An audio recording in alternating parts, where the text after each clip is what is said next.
if we believe on him that raised up Jesus our Lord from the dead, who was delivered for our offenses and was raised again for our what? Justification. You just simply need to believe. God made obtaining salvation so easy that nobody will have an excuse. That is why when we all stand before God, people that reject Christ, they won't be able to say a thing. No excuse.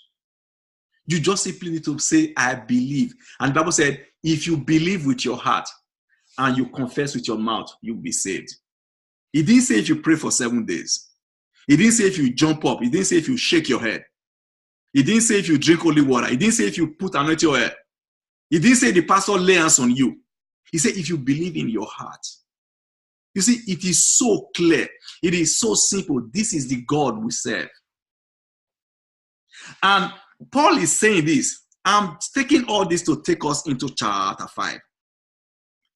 Anybody that will believe just like Abraham did that Jesus died for our offenses and he was raised again for our justification, you have the same righteousness imputed unto you. Now let's go to chapter 5. He now said, therefore, being justified by faith, we have peace with God through our Lord Jesus Christ. Now you have peace.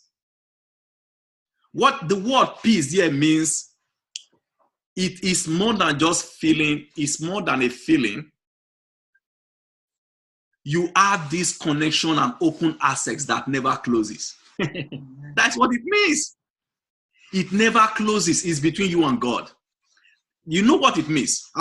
Let me explain further. It means if you ever make a mistake and fall into sin, his hand is open waiting for you. The only time a mistake or sin will destroy a person is when you refuse to run into his open hands.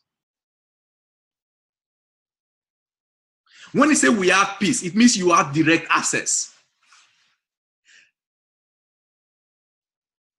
That is why, you see, there in chapter 4, at the end of the last verse, he said, who was raised again for our justification. You know what that means? This is where it gets very, very interesting.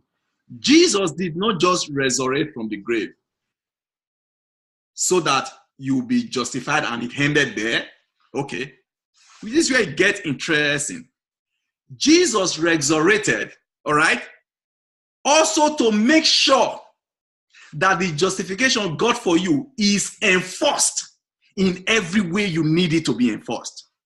That is why he stood up till now as I'm speaking, is right there interceding for you.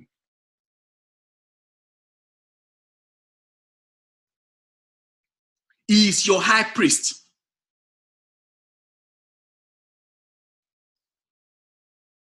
This is the power of the justification that Paul is explaining. You see, when Paul begins to explain, as we go to chapter 5, chapter 6, when you get to chapter 8, that is when it reaches the crescendo. You see, when you go to a concert, they play that music.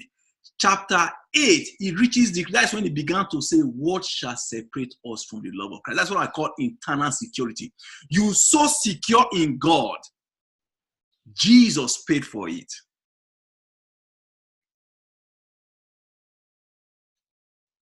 And when a Christian understands this, it makes you bold.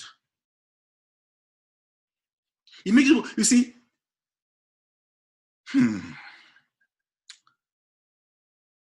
many Christians, especially in settings like where we are from, most of us from Nigeria in Africa, many Christians have problems because they are not trained to understand this. So when trials come, when tribulation come, they think because there is something